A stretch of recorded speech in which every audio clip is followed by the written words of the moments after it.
Those that tell you they're trying to quit, and those All that. Right, here we go. Enough about attorney. What?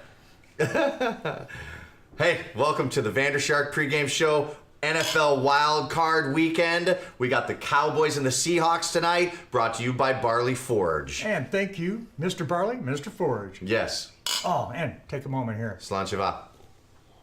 Oh, that's John. And boy, that's good stuff. God, that's good, isn't Just it? like the game today. Oh. Oh my goodness, yes. Well, somebody's Cowboys must be playing in the playoffs. Oh, you think? And then this is a game that they wrapped up the playoffs week early, which is really rare for the Dallas Cowboys. You said they'd like to choose the hard way, and they didn't. All right, but I also said in week 17, they win, then they will win the next game. They lose, and they're one and done. I don't know. You're talking about two teams here in the Seahawks and the Cowboys right now, Van. They're both 4-1 in their last 5 games. They've both beat formidable opponents. Yes. Your Cowboys have beaten. Let's take a look at this. Their last 5 games here. Give me just a second. Just talk about who they mind blanked again. Oh, come on. All right, because I know the Cowboys got their butt handed to them by the Indianapolis Colts. And the Indianapolis Colts just came off a victory in the wild card there on the other side of the ball. But let's look at your last 5. You got New Orleans you beat. You've got Philadelphia that you beat. Yeah. You beat Tampa Bay, and you went into New York and beat the Giants. So we took care of New Orleans. They're not bad. No. Okay. Yeah. Neither is Kansas City. Philadelphia's in the playoffs. I mean, come on. You guys are playing really good football. But now the Seahawks, they've been playing pretty good football too. This I'll is give true. you that. I'll give you that. They also had, again, the mind blank game, 49ers. I don't know what happened. The lights were on, but nobody was home. Right. Wipe that game out. It's the same thing with the Cowboys. Each team, I think, learned a lesson there because other than that game, different team. I think they stack up really well against each other, and we're going to get right into it right now. Van and I want to break down a wide receiver matchup that we think you're going to absolutely love in this game. Two guys that have been electric all season. We're talking about Amari Cooper on the Dallas side of the ball, and we're talking about Tyler Lockett on Seattle's side of the ball. And I'll tell you what, these guys are here to play. We're going to see some big fireworks out of these guys as long as Dak Prescott and Russell Wilson can get them the ball. Van, why don't you break down the comparison between these two guys for me, please, real quick? Oh, please. And this is a hurtful comparison because Tyler Lockett is having a mini season similar to the Michael Irvin type years of 92, 95, where every time he touches the ball, it's a first down. Right. Whoa, it's just insane. On the other side of the ball, you got Amari Cooper, and what he did, he just totally changed the Dallas offense. Look at the catch percentage right now for Tyler Lockett on screen. First of all, Tyler Lockett has 16 games playing with this offense in Seattle. Amari Cooper's only played 9 games with the Cowboys. Now, I don't think that's going to hurt him because he is a veteran of the league. But at the end of the day, you got almost 81.5% of the time the ball's thrown towards Tyler Lockett. He catches it. Now, he's only got 57 receptions on the season, but look at his average yard per catch, 16.9. Just like you said, Van, this guy's got a first down every time he touches the ball. They just got to get it his way. Now, let's also look at those 10 touchdowns. But this is definitely an ipso factor for the Seattle Seahawks. If they can find a way to get Tyler Lockett open, which they've been able to do all season, he will get open. This guy is going to have a great game. I really love what he's going to do. Talk about Amari Cooper for me for a second. All right, he will be open, and Amari Cooper is exactly the guy I want to talk about as the counter because Lockett will have a play or two. Sure. It's going to happen.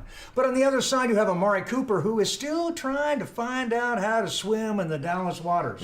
All right, first 2 games, not that much. Third game, oh yeah, much. Yeah. Blew open and really hasn't slowed down that much, though he did disappear a little bit. Little bit of a roller coaster ride. But that's to be expected as teams turn their attention to him, which opens up other aspects, which they love. It's the Ezekiel Elliott, Amari Cooper back and forth. Very similar to the old Emmitt Smith thing where he would go back and forth with Urban on the outside. Sure. And Jimmy Johnson would say, there's 2 ways to die with the Dallas Cowboys. You pick. You either want to die quick and just say, I'm going to stop the run, and then we'll kill you with Michael Irvin. Right. Or you want to die slow and say, I'm going to stop Michael Irvin, and we'll just let Emmitt Smith kill you. Exactly. It's the same decision here as they face the Dallas Cowboys.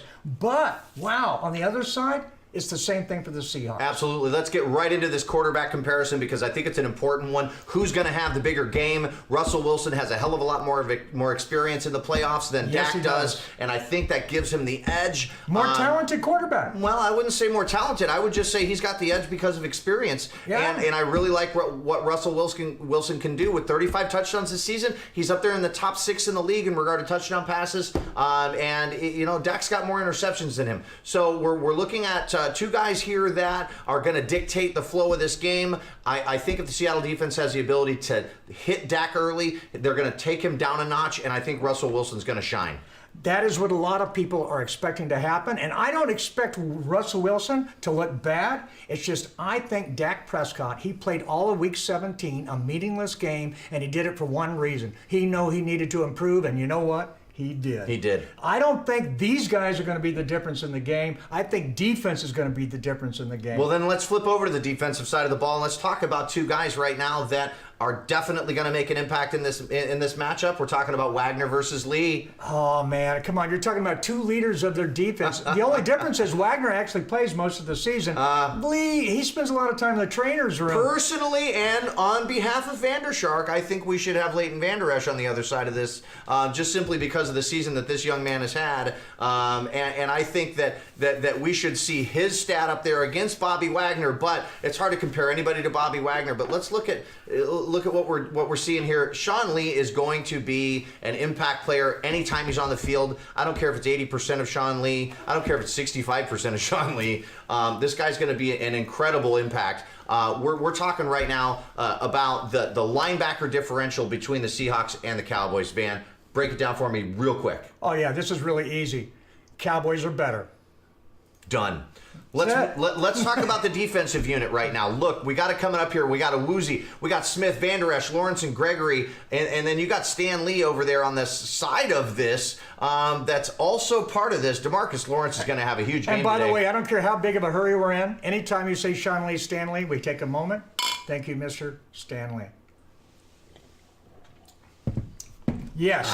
These guys are the difference. This is why this game is going to go one way. It's going to go Dallas' way. Seahawks are playing great ball. They also have a great defense. These guys are young. They are on fire. The guy that you want to watch this game, Randy Gregory. Ooh, you think so, huh? That pot-smoking dude is going to just have his Bob Marley moment. Have his Bob Marley moment today. Fair enough, fair enough. Hey, real quick, as we end this pregame show and welcome you all to the broadcast, this game's going live right now. We're really glad you were with us. Make sure that you hit the subscribe and ring the bell so we give you notifications. Follow us on the post game and everything else we did today. It's live. We're going to be here with you again tomorrow on Sunday for all the action. Really looking forward to a great weekend of football. This Dallas Seahawks matchup is going to be electric, and we can't wait to share it with you guys. But let's look at one last thing, and that's the running back matchup between Ezekiel Elliott and the rest of the Seattle Seahawks. Everybody on the Seahawks core. Although Carson's had a good season, you also got Mike Davis, you got Rashad Penny over there, and they need all three of those guys to get even anywhere close to Ezekiel Elliott.